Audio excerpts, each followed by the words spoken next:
Hello there. For this video, we'll be evaluating limits by substitution. This is the most basic version on how we can evaluate limits. So in general,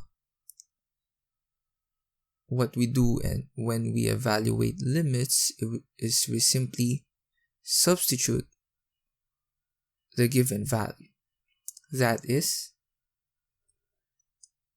we plug in this one into this function to obtain this. So it is just like evaluating a function.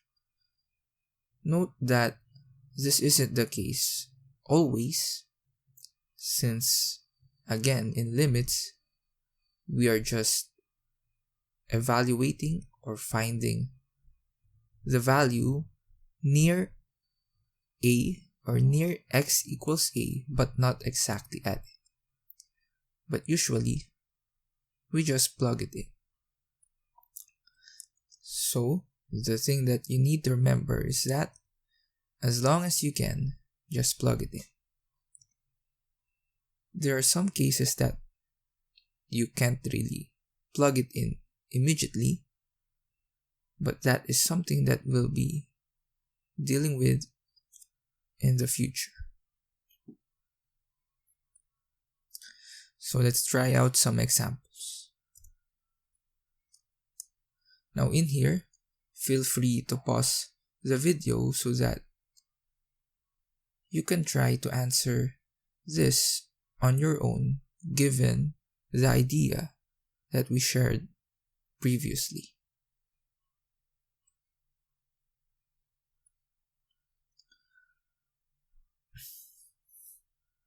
So let's start. In the first example, again, what we do is we simply plug in this one to the given function. That is, we'll obtain 5 plus 1, or simply 6. Since this is already simplified, we then conclude that the limit of x plus 1 as x approaches 5 is 6. So as simple as that. Let's move on to the second example. We have here the limit of 10 as x approaches 2. It might be hard to see how we can plug in 2 out here, but take note that constant functions are simply polynomial functions of degree 0. That is, we can write 10 as 10 x raised to 0. So plugging in 2 here will obtain 10 times 2 raised to 0. And we know that any number raised to 0 will give us 1. So 10 times 1 is simply 10. Therefore, the limit of this function as x approaches 2 is 10. That is it. And in fact, take note that when we are given a constant function, the limit of that constant function is the constant itself. So in this case, our constant is 10, and so its limit is also 10. So that is something that you need to remember when dealing with constant functions. Let's go on to our third example. In here, we just plug in 0 to this polynomial function. So that will give us 0 cubed plus 2 times 0 plus 7. This simplifies to 7. Since this is the simplified version already, we say that the limit of this function as x approaches 0 is 7. So it's really just plug and play. Let's go on to the fourth example. In this one, we have a rational function. So again, we just plug in the 5 out here into this function. So we'll have here 5 plus 2 over 2 times 5 minus 5. This simplifies to 7 over 10 minus 5.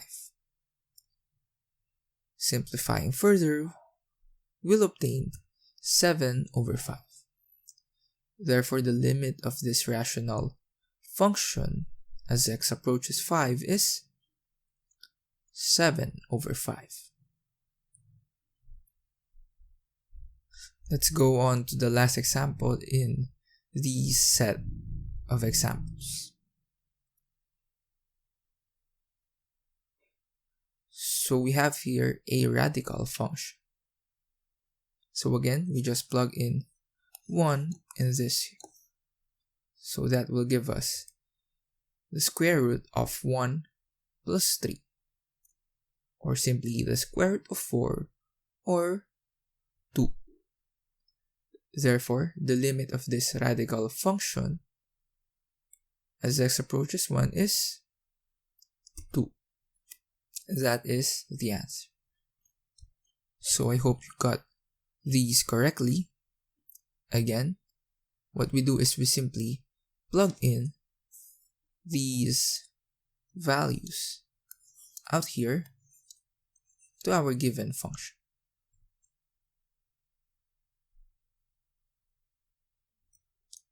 Let's have this next set of examples.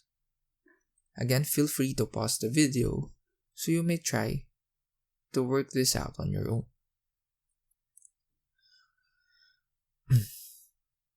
Okay, let's start. So similarly, we just plug in this into this function. So that will give us 1 over 1 minus 1. When simplified, this is 1 over 0. And we know that 1 over 0 is it's undefined. Sorry about that. So we say that 1 over 0 is undefined. That means that 1 over 0 is not a real number.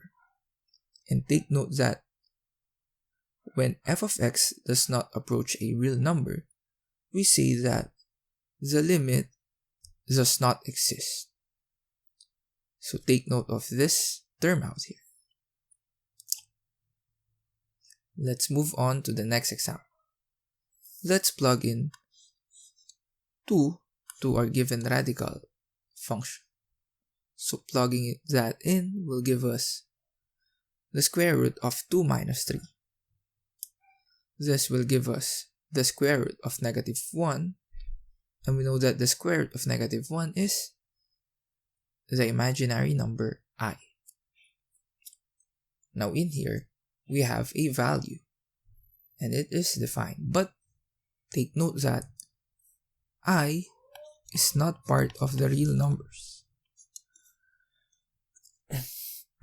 I is a complex number.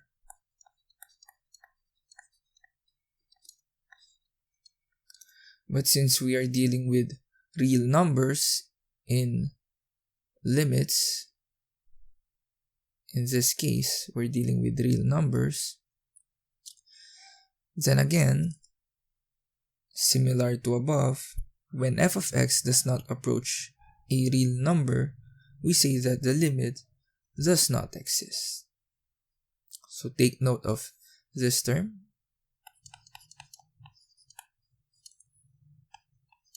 Does not exist.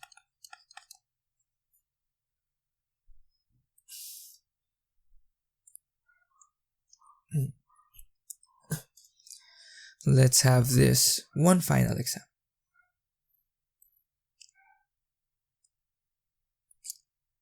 So let's try to work on this one. Let's try to apply the similar idea, which is plugging in this value in here. So that will give us 1 squared plus 1 minus 2 all over 1 minus 1. This simplifies to 0 over 0. So this is quite weird.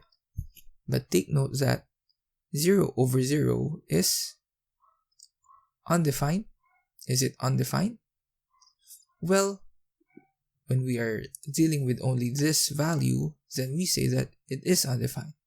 But since we have limits out here, so when the limit approaches 0 over 0, this is not undefined, but rather this is called an indeterminate, or one of the indeterminate forms.